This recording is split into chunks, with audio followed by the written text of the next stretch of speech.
ഇന്നത്തെ തിരുവചനം.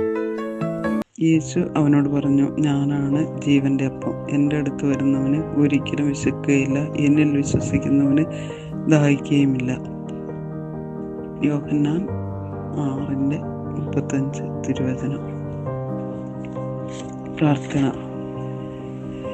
കർത്താവായ യേശുവേ, ഞാനാണ് ജീവന്റെ അപ്പം. എൻ്റെ അടുക്കൽ വരുന്നവന് ഒരിക്കലും വിശക്കുകയില്ല, എന്നിൽ വിശ്വസിക്കുന്നവന് ദാഹിക്കുകയുമില്ല എന്നരുളി ചെയ്ത യേശുവേ, എൻ്റെ ഹൃദയം അങ്ങ് തിരിയട്ടെ. എൻ്റെ ആത്മാവിന് ആഹ്ലാദവും ശാന്തിയും അവിടുന്നാകട്ടെ. എന്നെ എപ്പോഴും അങ്ങിൽ തൃപ്തിയോടെ ജീവിക്കുവാൻ സഹായിക്കണമേ. ആമേൻ.